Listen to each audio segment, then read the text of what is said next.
Hi, my name is Joe Jackson.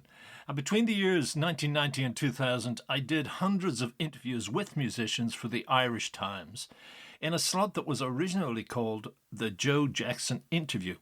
When Paddy Woodworth, the newspaper's arts editor, launched its now legendary Sound and Vision double-page spread. The name above the title idea was his. And I once said to Paddy, "Why me, Lord?"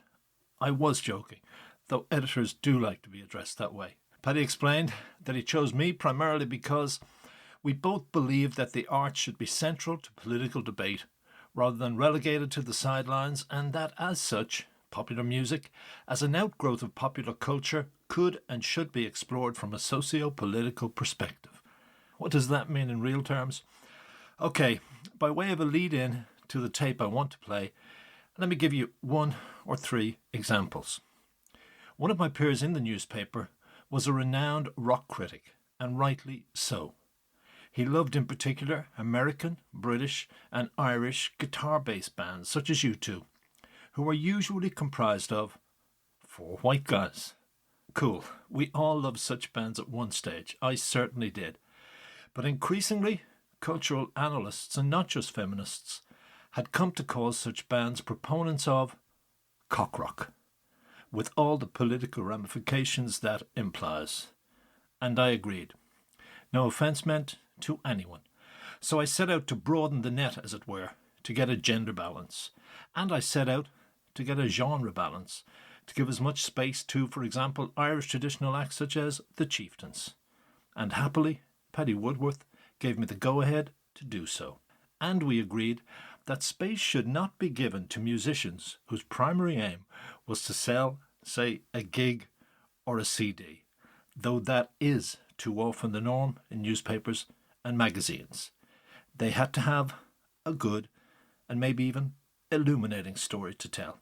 Either way, that slot, which if only because it was a three-quarter page spread in the Irish Times, became much sought after, and it could help sell out a gig, or so Tony Bennett once told me. And that to me was the added bonus, especially as someone who became an interviewer to meet my music heroes. I now had access to virtually any musician I wanted to interview, including longtime heroes such as Bennett, Ray Charles and Joni Mitchell. And even if all I got was a phone interview, something I usually rejected because it didn't lend itself to in-depth discussion, I was happy to say, you bet. What follows is one of my Irish Times interviews. Enjoy. Hello there. Hello? Hello there. Yeah. Hi, it's Joe Jackson calling for Ray Charles, please. This is Ray Charles speaking. Good, I don't know if it's morning for you, I assume. No, sir. I am in Portugal. Right. So where are you? I'm in Dublin, and I'm sorry I kept you waiting a couple of So minutes. you're in Ireland, right? Yeah, Oh, yeah. so you're 1 hour behind me. Oh, that's all. Oh, okay. So it must be something 8 o'clock there, huh? That's right. Well, I've just come back from the States where there's a 6-hour difference, so I'm kind of right. confused. Yeah, right. No. I'm in Europe, same as you. All right, then. Okay. Okay, so this is for the Irish Times, a kind of arts page I do every Friday. Yes, sir. So it's a major kind of music interview. Yes, sir. And what I'm going to do is about 2 months ago, I reviewed your album anyway. I gave that the centre spot in my review section and Yes, sir. gave it a positive review. I appreciate it. So I'll end the set of questions by focusing on that, but I want to give some of our younger readers a sense of your history, if that's okay with you. It's all right with me, sir. Okay, and I'll tell you, I also want, before we start, to thank you personally, because I remember I had an album of yours in which you did a song called No Use Crying. Yeah, that's right. You remember that? Yes, of course. And there was a line on it where you said, "I'm trying to tell you there's no use crying." That's right. And you said it so much like my dad did that it helped me after he died. Well, bless your heart, sir. Thank So, after all this time, I get to thank you. you. Well, it's my pleasure. Okay, so I'm just reading Jerry Wexler's book. Have you seen that? No, I haven't. I've heard about it, but I haven't had a chance to read it. Okay, well, your paragraph is called "Good God, Let Me Touch Ray Charles." You recognize the cry? How interesting. This apparently was a middle-aged black woman at a Fort Lauderdale show in the 50s. And this is where Jerry Wexler realized that you had something special going for yourself. Well, bless his heart. Yeah, that's Jerry Wicklow, right? Okay, well, you know the way he says in your book, he quotes you where you say that you took songs like Cow Cow Boogie and you made them black again. They had been kind of appropriated by whites, but you've always said you never felt any anger at that kind of appropriation of black music by white musicians. Yes. That's the truth. That's the truth. I What- mean, well, why should I? I mean, there is no. I mean, music is music. You can't. See, the great thing about music, which, at least in my opinion, anyway, I don't know if I'm right about it, but I honestly believe the greatest thing on earth about music is there is no prejudice in it. Right. You know, the only thing, once in a while, you'll find, and I have to tell you this because, you know. It's not the music now. Don't misunderstand. Okay. Because you will find sometimes you'll find musicians. All For right. instance, let's say for instance, sometimes you'll find classical guys. You know, Okay. Who sometimes don't bless their hearts. They don't understand, and they think that their brand of music is the highest caliber of music, which is total bullshit. Okay. Because you see. Okay. Oh yeah. I mean, you see, you got to remember. I mean, there's all kinds of technical stuff. I mean, I'll tell a guy that plays classical music. I say, oh, well, okay, then fine. If you think your music is above everything, let me introduce you to some Oscar Peterson or to All right. some Art Tatum. Right. And you tell me what the hell can you do with that? Sure. You understand what I'm saying? Yes, I do. Oh, I know you do, buddy. Okay, I'm But- sorry. I didn't mean to interrupt you. Go ahead. No, you don't have to. No, I want to hear this stuff from you, not from me. But isn't this part of when you got a great band together in the 50s for the Genius of Ray Charles and albums like that? You did want musicians also who could read. That's right. Well, it makes it easier because you see, if you can put the notes down, what you want to do, the reason you get certain musicians is not only because of their reading capabilities, but because of their feeling for the Right. music. You got to remember, with music, see, music, you can write music technically, but can you play, like for instance, you take Bass's band. Yeah. I mean, you know, I mean, they're playing notes, but man, they had so much feeling, they could Sure. swing you out of your seat. Sure. You couldn't keep still. You see what I mean? Sure. So it's the notes are there, true enough, but it's the way the cats deal with them notes. All right. know Wasn't what it I mean? also the way those cats jumped in when you said, back me on a riff on something like, what did I say? Yeah, that's right. Well, I mean, that's from the old school. When I came up, a lot of the musicians didn't read, but I mean, Right. they could certainly set riffs. And a lot of your big bands in the 40s back in those days, I mean, a lot of the songs that you heard were hits where guys just set riffs, man. Like, Sure. You know, and I mean, that was, it wasn't no music. Right. So I mean, that's what makes music so interesting, man. It's so great because see, to be an all-around musician, in my opinion, not only must you read, of course that's important, and I don't want to minimize it, Right. but you need to be able to hear. Okay. You need to be able to know. I mean, there are guys that can read their ass off, man. But you know, they come in, but you know, you sit them down and you say, hey, man, listen to this. Right. There are guys who can sit there and just play what you playing because they hear it. There are other guys who can read like hell, but they don't know where the hell you are, man. Right. Well, you know the question I asked you about not feeling angry at Whites, about Elvis, rock and roll, and even Van Morrison. He kind of cites you as the greatest influence in his life. Yeah. But you know when I hear you sing What Have They Done to My Song and you say they put it in a plastic bag and now it turned out all wrong, are you not a little bit angry? Yeah. Well, I mean, of course, I didn't write the song. I mean, But you threw in that line. Although I took a liking to it because it's just like as a matter of fact that song came from an album which was called A Message from the People, and a lot of things on there were kind of like protest Absolutely. songs which you got to do wrong I love that album. Yeah, well, thank you very much. And so it was a lot of Hey Mister, Right. stuff in there. It was a lot of Every Saturday night, Take Me Home, Country Roads, all that. That's right. Well, what I tried to do in that album was to say, hey, America, it's a beautiful. It's got a lot of shit wrong with it, a lot of things Right. wrong with it. But then on the other hand, when you sift it out, it's still a beautiful country. That's why I did America the Beautiful on that album. Right. So, that was the idea behind that whole thing. But you didn't feel like some critics have said that a lot of people did, if you excuse the word, bastardize your music by making it very anemic. No. Come, my feeling about people who will take the time to listen to Ray Charles or want to emulate Ray Charles, if that's the case, Right. that must say they must really feel something that I'm doing. Okay. They want to be a part of it. And I like that because, I mean, we all have influences. I'm sure when you came up there, somebody influenced you in your business. Well, you did. Thank you. I just listened to you sing, and I said, if I can write like that, I'm okay. Yeah, all right, baby. No, I mean, that's what it's all about. Like Nat Cole was Sure. my influence. Right, Nat Cole and right. Charles Brown, people All like right. Big Joe Turner and people, Right. see, these are the people that were very heavy in my life, and even in the country and western field. When I was a youngster, my mom would let me stay up every night to listen to what they call the Grand Ole Opry. Sure, sure. Well, you played in a hillbilly band, didn't you? Oh yeah. Oh yeah. See, when I always liked hillbilly music. See, hillbilly music or country and western or whatever. See, it was called hillbilly music when I was coming, but they gave it a new name, country and western. But anyway, that music is very plain, just like the blues is plain music. Right. And that's why I mean, it's you don't have to, it's not scholarly. I mean, it's not. Right.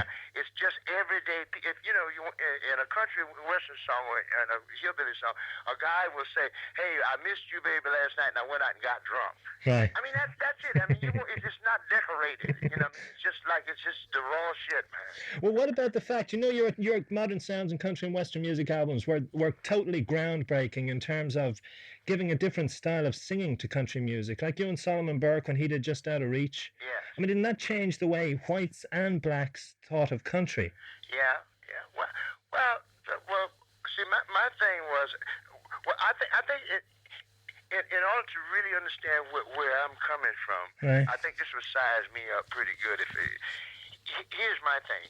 I am not, and I emphasize the word not. Okay. I am not a blues singer. All right. I am not a hillbilly singer or country western singer. I'm not a jazz singer. I am not a crooner. But so you say, well, okay then, Ray. Then what the hell are you? Okay. What I am a singer that can sing. All right. The blues. I am a singer that can sing country and western music. I am a singer that can sing jazz. What Sure, I'm trying to say, sure. You're a singer. Yeah, what I'm saying, I'm not a specialist. I'm a singer. Right, oh, you right. said it right. Thank you, man. Okay. I love you. That's what I'm trying to say. You said that's it. I am a singer. All right. Okay. Well, somebody once said to me, which is a compliment. I mean, I appreciate it. I don't know if I would go that far, but somebody once said to me, Ray, when I think of you, I think you're the kind of person that could sing a phone book. Well, that's about all you have in song. But listen, you know Sam. Touch me a little bit. Okay, Sam Phillips, do you? Yeah. He kind of told me that he believes that gospel rather than rhythm and blues is the spiritual base of popular music since 1955. You got hell for kind of integrating those heavenly musical modes into pop music, didn't you? Yeah, but that was, see, Irish people will relate to that. See what happened, and I think you can probably, you must remember, anytime somebody comes up with something that is really different, I mean, it's just new, you're going to find there's always going to be people who are going to, who are going to rebel. I mean, they're not going to appreciate. They're not going to like what you do. Right. And what I was to see, a lot of people thought at the time that this was a pretense on my part. All right. Because I was trying to bastardize the church, Sure. Sacrilegious and all this stuff. Right. But that was not the case. See, what they didn't know was that I was, I came up in the church. Came up in the Baptist church, and my whole total feeling was that way. Right. Between that and the blues, because that's all I heard when I was a kid. Right. So this was me. This was not Ray Charles, say, coming out, and you know how you come out and you make believe on something, or you pretend Sure. something, or you act out something. To make money. This was what I had been doing before I became myself. I was imitating. If you look back at some of my earlier records, you find where I was trying to imitate Nat Cole. That's true, yeah. You know what I mean? Yeah. Because that was where I was coming from. I mean, I loved him so much. I would, eat and sleep and dream and everything Nat Cole, you see? Did you ever meet him? I'm sorry, Did you get to meet him and tell him that? Of course I did. I mean, eventually, when fortunately, when I got a little name for myself, we were on some concerts together, and I got to meet. And I mean, he thought just like I would say. I mean, he thought it was a great compliment that I loved him so much. So what gospel singers did you listen to then? Because you haven't mentioned those. What gospel groups? Gospel groups? There were people like the Swan Silver Tones, the Dixie Hummingbirds, right? There was the Five Blind Boys. Sure. I was trying to think that the group that Sam Cooke was with the Swan. Soul Stirrers. The Soul Stirrers. Yeah. Yeah, that's right. Right. So I mean, with Albertina Walker and the Caravans, it was Right, James right, Cleveland right. in it at the time. So I mean, these were, but mainly my thing. See, you got like I said, my whole training though really came up in the church that I went to as a kid. See, I Right, mean, that was. right. I mean, these were just people that I heard that was on record. Oh, right, right. But I mean, the Right. thing was, man. See, when you in those old Baptist churches, they didn't have no piano, no rhythm section and all. Right. They just went. Everything was just all they. I mean, boom. You just went out there and sung it, and the preacher started, and then that is, man. That's the soul of it all. Come on, So it was, I come up with that. So that was the only thing was, people just they didn't know, bless their hearts. And of course, I being the kind of person I was, I couldn't. I just had to say, hey, I got to be myself because this is me. And people, I got a lot of flack, as you say. Sure, I know. Yeah, yeah. Tell me, how does music become more important as a form of expression to someone who loses their sight? Oh, I don't know about that. No, I don't believe nothing. No? I mean, no, come on. What the hell has sight got to do with anything? If you're into something, you're into... See, disabilities don't have anything... I've never believed that disabilities have anything to do with anything. Right. I think if you... Whatever you are is what you are. If you're a writer, I've heard people who have had what they call Lou Gehrig's disease, where Sure. you just start to deteriorate. But their brain works good, so they still write good. I mean, what you are is what you are, man. It's what you want to be in your life. The name of the game on this earth is somebody wrote a song called "I'm Gonna Live Till I Die." I like that. Frank Sinatra sang it. The Right. name of the game is to live, because we all gonna die one day. Just like the flowers, the trees, everything that live on this earth is gonna die. But Ray, when I hear you sing something like "Gloomy Sunday," you seem to be down there in the pits of depression. Well, No? See, no. See, again, song, you got to remember what we was talking about earlier. I'm a singer. I All sing right. all kinds of stuff, I sing songs that are very, very, very emotional. Gloomy Yeah. Sunday, which, Billie Holiday Sure. did that, man, and shocked the world with Yeah, I it, know.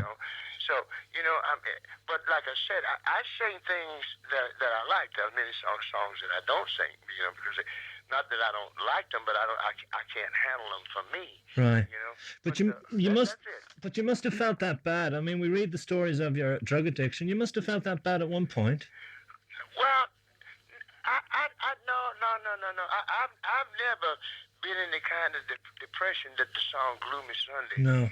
dictates. I've never been in the thing wherein I wanted to do something to me, or to hurt me, or to harm me, or to To kill yourself. and talk about no. See, my Right. thing is.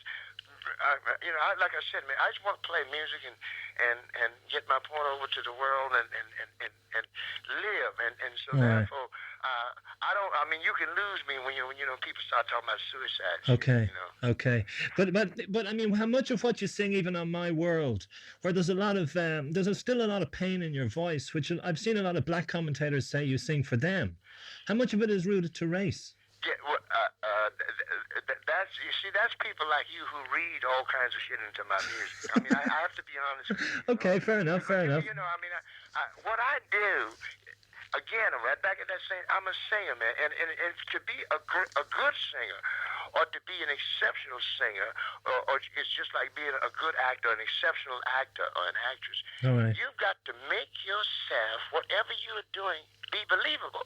You've got to make people become a part of whatever you're doing, to the point wherein if it's sad, they sit there and cry their eyes out. Right. If it's something that is mean, they get pissed off and mad. They forget all about that. It's just a story. Right. See what I mean? Right. That's what you got to do. So the name of the game, for me as a singer, if I sing you a love song, I'm supposed to make you want to, hey, man, I want the woman is supposed to, whatever you ask her to do, she's supposed to do it. You understand what I mean? Yes, I do. You see, so on the other hand, if I'm singing what I say, a song that's got some rhythm in it, then I want you to move, and that's what Right. I'm supposed to make you do, and you do. But when you do something like "Hey Mister" on that album, you also sing for poor people who are not getting a good deal. Yeah. Well, like I said, that album was all part of the a thing. A statement. Oh, excuse me, sir. I gotta Okay. tell you, I'm gonna have to get out of here because Oh. I got a 10 o'clock hit, and it is now, according to my watch, 9:26. I hear my other phone ringing. That's All what right. you think of that. Okay. Can I ask you one more question then? Sir, okay. I've just bought these couple of box sets of your, as well as your new album. I bought the set, Yeah. and I bought the Atlantic set. Right. Which of these sets or what do you think contains the, if I want to get some of our younger readers to just go check you out, which of those sets I contains say your the best music? Atlantic because that's a lot of stuff that I did when in the earlier part, and it's different phases of me. Right. I even got a country and western song in there, so go keep moving on. Oh, Hank Snow. Yeah, that's right. Okay. You see what I mean? So I think that if they want to kind of get a different thing of how the different little things that I go through, then they could take the Atlantic thing. They're going to hear some love songs. They're going to hear some jazz. They're going to hear some country and western. It's a good thing they could use that. All right. And myself, if I want to play a song after you leave us, what do you want me to play? No use crying. Yeah, that's a good one. Do that, baby. We both like that, huh? You bet. All right, baby. Thank you very much. All right, man. Bye bye. Hi, Joe Jackson here again. And if you want to read the article that came out of that chat you just heard, check my website, joejacksoninterviewer.com. Also, if you'd like to be notified of shows that focus on hundreds more interviews like the one you just heard, why not subscribe to the Joe Jackson Interviews podcast? Either way, thank you for listening.